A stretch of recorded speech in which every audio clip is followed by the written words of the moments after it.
আচলতে এটা কাৰণত লাইভ আহিলো অৱশ্যে আপোনালোক তেনেকৈ শ্বেয়াৰ কৰিবলৈ বেয়া লাগিছে কিন্তু উপায় নাই কেতিয়াবা পৰিস্থিতিয়ে বাধ্য কৰাই দিয়ে কিছুমান বস্তু প্ৰকাশ কৰিবলৈ কাৰণ সব আপুনি ধৰক সহ্য কৰিব বিধৰত নহয় আৰু এটা লিমিটলৈ মানুহৰ ধৈৰ্য শক্তি থাকে মানুহৰ এটা সহ্য শক্তি থাকে গতিকে মই সেই ধৈৰ্য শক্তিটো হেৰাই পেলাইছো যাৰ ফলত আজি লাইভ আহিব লগা হ'ল একচুৱেলি মই আছো হয়তো সকলোৱে জ্ঞাতই যে মই এই বছৰ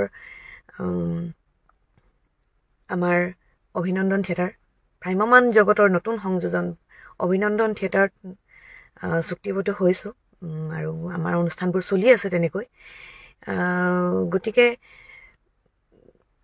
বাহিৰৰ পৰা মানুহে থিয়েটাৰখন দৰ্শকসকলে যেতিয়া চাবলৈ আহে হয়তো ভাবে সকলোবোৰ পৰিৱেশ ধুনীয়া থিয়েটাৰখন ধুনীয়া পৰিস্থিতিবোৰ ভাল গতিকে সেই কিন্তু মঞ্চৰ পিছৰ বা আমি যিহেতু আমি অভিনয় কৰি আছো আমাৰ জীৱনত কি কি চলিছে হয়তো সেই ৰাইজে নেজানিব পাৰে গতিকে বহুতখিনি কষ্টৰ মাজেৰে এই যাত্ৰাটি কৰা হয় হয়তো বহু বছৰ আছে শিল্পীসকলে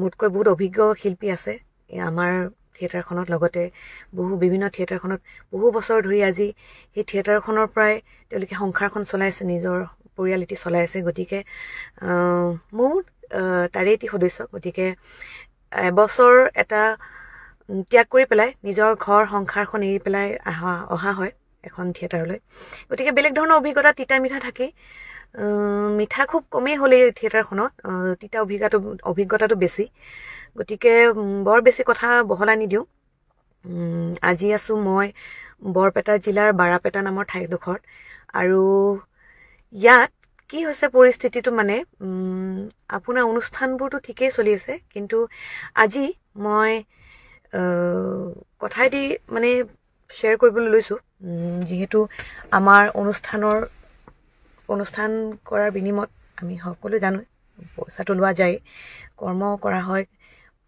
প্ৰফেশ্যনটো ভাল পোৱাৰ কাৰণে কৰি আছো নিজৰ এটা গতিকে অভিনয়টো নিজৰ পেচা বুলি নকওঁ ভাল পাওঁ মনেৰে কৰোঁ শ্ৰদ্ধাৰে কৰোঁ কিন্তু তাৰ বিনিময় যেতিয়া পোৱা নাযায় সেই তেতিয়া বহুত দুখ লাগে গতিকে আজি থিয়েটাৰখনৰ হৈ পেলাই একো ক'বলৈ অভিযোগ দিবলৈ নাই কিন্তু থিয়েটাৰখনৰ যিজন প্ৰযোজক আমাৰ জ্যোতিপ্ৰসাদ তালুকদাৰ তেখেতলৈ বহুত ডাঙৰ এটা অভিযোগ দিম বুলিয়ে ক'ম যিহেতু কথাখিনি ক্লিয়াৰলি ক'বলৈ লৈছোঁ আজি বৰ্তমান এতিয়া বাজিবলৈ ধৰিছে 2টা অলমষ্ট চাগে 2টা বাজিব হৈছে এতিয়া সময় হৈছে 1:53 আৰু 7 মিনিটৰ পিছত 2টা ৰাতি বাজিব গতিকে এই 2টা বজালৈ মই বৰ্তমান অনুষ্ঠান শেষ কৰি আছো পেণ্ডেলত থকাৰ কাৰণটো হ'ল আজি প্ৰযোজকজনে মোক তেখেতৰ মোৰ যিটো পেমেণ্ট সেইটো দিবলগীয়া কথা আছে আজি বুলি নহয়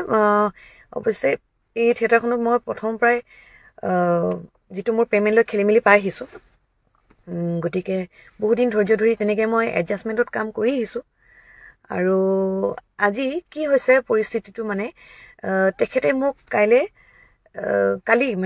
যোৱাকালি মোক আজি এটা পেমেণ্ট দিয়াৰ কথা আছিলে যিহেতু বহুতখিনি মোৰ পেমেণ্ট পেণ্ডিং হৈ আছে গতিকে আজি এটা পেমেণ্ট দিয়াৰ কথা আছিলে গতিকে মই বহুতখিনি সিদ্ধান্ত লৈ পেলাই এই থিয়েটাৰখনত আছোঁ এতিয়ালৈকে আৰু কালি মানে কথাখিনি অকণমান মই যেতিয়া বহুত টানকৈ তেখেতক ক'লোঁ বা যে পইচা পেমেণ্টখিনি নহ'লে অকণমান দিগদাৰ হয় সময়মতে যিহেতু আমি বেমাৰে আজাৰে যিয়ে নহওক আমাৰ পৰিস্থিতি আমি অনুষ্ঠান কৰি থাকিব লাগে গতিকে কালি কথামতে তেখেতৰ আজি পেমেণ্ট দিয়া কথা আৰু আজি যেতিয়া অনুষ্ঠান শেষ হ'ল অনুষ্ঠান শেষ হৈ আমি ইয়াতে পেণ্ডেলতে মই প্ৰায় ৰাতি ভাত খাওঁ বাহিৰত থাকিলে আৰু ৰাতি ভাত খাই উঠি যেতিয়া মই গ্ৰীণ ৰুমত বহি আছোঁ তেখেতে কোৱা মতে মোৰ আজি শ্ব' শেষ হোৱাৰ পিছত মোক তেখেতৰ যিটো মোৰ পেমেণ্ট সেইটো তেখেতে দিব তেখেতৰ একো খবৰ নাই সম্পাদকৰ একো খবৰ নাই বুলি মই 1 ঘণ্টামান ৰখিলোঁ মই সম্পাদকলৈ ফোন কৰিলোঁ হীৰক জ্যোতি তেখেতলৈ ক'লোঁ তেখেতে কৈছে বা মই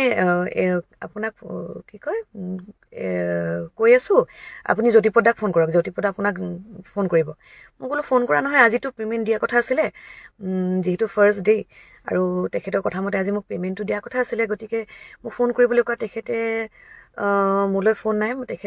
তাৰপিছত মই আকৌ প্ৰযোজক জ্যোতিপ্ৰদ তালুকদাৰলৈ ফোন কৰিলোঁ। তেখেতে ক'লে অকণমান সময় ৰখা, মই গৈ আছোঁ। তাৰপিছত আৰু আধা ঘণ্টা মই ৰখিলোঁ, নাই বুলিও 1 বাজিব হ'ল। এতিয়া 1 বজালৈ ৰখি আধা ঘণ্টা ৰখাৰ পাছত তেখেতৰ একো ফোন নাই, খবৰ খাতি নাই।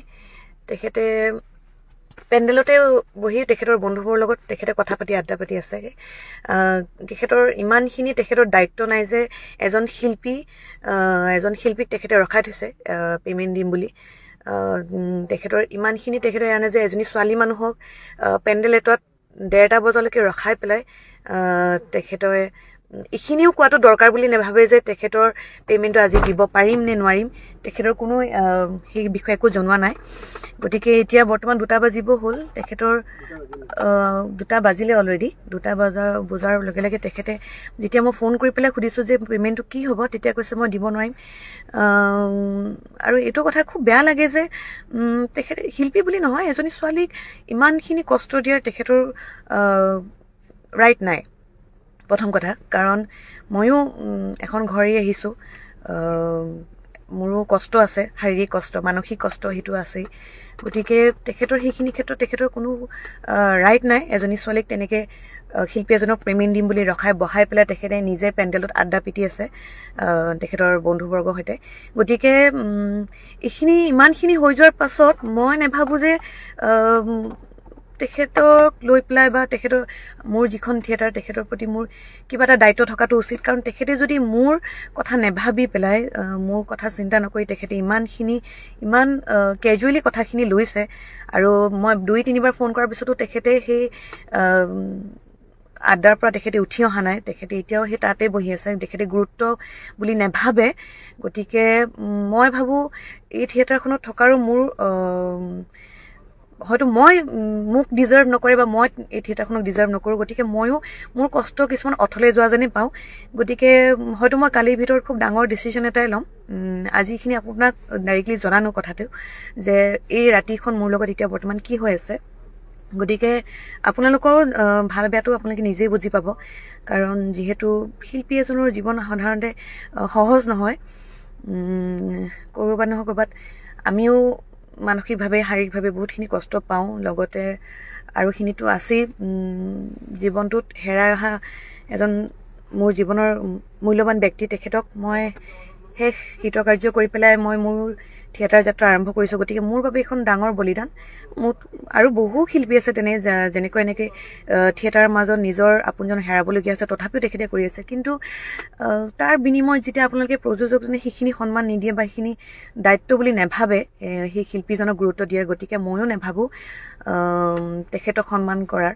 গতিকে এই থিয়েটাৰখনৰ শিল্পীসকলক লৈ মোৰ কোনো অভিযোগ নাই। কিন্তু মধুৰয় যিজন আমাৰ প্ৰযোজক, আমাৰ জ্যোতিপ্ৰদ তালুকদাৰ, তেখেতলৈ মোৰ ইমানখিনি কম যে অহা কাইলৈ ৰাতিপুৱা মোৰ যিটো সিদ্ধান্ত হ'ব তাতে যেন তেখেতে একো আপত্তি নকৰে। কাৰণ আজি যিমানখিনি মই কষ্ট পাইছোঁ, গতিকে সেই কষ্টখিনি তেখেতে বুজি নাপালে মই তেখেতক বুজাই দিয়াটো মোৰ দায়িত্ব। আৰু অতি শীঘ্ৰে মই কাইলৈ চাগে প্ৰেছ মিডিয়াই হওক, যিহেতু মানে কিবা এটা কাৰণত এনেকুৱা হঠাৎ যেতিয়া এখন থিয়েটাৰৰ পৰা আঁতৰি আহিবলগীয়া হয় বা হঠাৎ এখন থিয়েটাৰ এৰিবলগীয়া হয় কিবা কাৰণত, সেই কাৰণটো স্পষ্টভাৱে জনাই দিয়াটো ভাল ৰাইজক, আৰু তাৰ বাবে প্ৰেছ মিটো দিব লাগে। মই সকলোখিনি ব্যৱস্থা কৰিম। গতিকে মই অহা কাইলৈ চাগে প্ৰেছ মিট দি পেলাই এই থিয়েটাৰখনৰ পৰা আঁতৰি যাম। তাৰ বাবে সকলোকে মই তাৰ ওচৰত ক্ষমা প্ৰাৰ্থী, ভুল নুবুজিব। কাৰণ ময়ো বহুত কষ্টখিনি কৰি আছোঁ, আৰু কষ্ট কৰাৰ ধৈৰ্য বা হয়তো শক্তি মোৰ ওচৰত নাই। কাৰণ এজন শিল্পী হিচাপে যিমানখিনি সন্মান বা গুৰুত্ব দায়িত্ব তেওঁলোকে নিদিয়ে, যিমানখিনি তেওঁলোকে মোক নাভাবে প্ৰয়োজন বুলি যে এই শিল্পীগৰাকীক মই ৰখাই থৈছোঁ ৰাতি 1-2 বজালৈ, তেখেতে যদি মোক এজন শিল্পী হিচাপে সেইখিনি সন্মান দিব নোখোজে, দিব পৰা নাই। গতিকে মই বিচাৰোঁ যে সিমানখিনি দায়িত্ব তেখেতক বুজাই দিয়াটো উচিত। গতিকে অহা কাইলৈ মই প্ৰেছ মিট দি পেলাই এই থিয়েটাৰখনৰ পৰা অব্যাহত ল'ম বুলি ভাবিছোঁ। আঁতৰিম গতিকে যিমানখিনি যি প্ৰচেছ থাকে মই সকলোখিনি কৰিম গতিকে আপোনালোকে সকলোৱে ক্ষমা প্ৰাৰ্থী এনেদৰেই কিন্তু থিয়েটাৰখনৰ পৰা আঁতৰি গ'লে যাতে আপোনালোকে মোক বেয়া নাপায় কাৰণ মোৰো এটা নিজৰ বাধ্য বা কি ক'ম আৰু মই বাধ্যত পৰি পেলাই আহিবলগীয়া হৈছে আজি লাইভ আপোনাৰ ওচৰত এনেদৰে ক'বলগীয়া হৈছে ভবা নাছিলোঁ জীৱনটো তেনেকৈ কৰিবলগীয়া হয় মানে ভবা নাছিলোঁ আৰু যে এনেকৈ কেতিয়াবা লাইভ আহিম আপোনাক তেওঁৰ কথা তেনেকৈ ক'ম গতিকে সঁচাটো সঁচা ক'ব লাগিব সঁচাতে জনাটো উচিত তেওঁলোকে গতিকে মই অহা কাইলৈ যি ব্যৱস্থা ল'ব লাগে তেখেতৰ বিৰুদ্ধে ল'ম আৰু আপোনালোকে যাতে মোক ভুল নুবুজে আৰু তাৰ মাজত যদি কিবা ভুল ভ্ৰান্তি হৈছে ক্ষমা কৰি দিব লগতে এনেদৰে আপোনালোকে মৰম আশীৰ্বাদ দি যাব যাতে আপোনালোকৰ হৈ কাম কৰি যাব পাৰোঁ ধন্যবাদ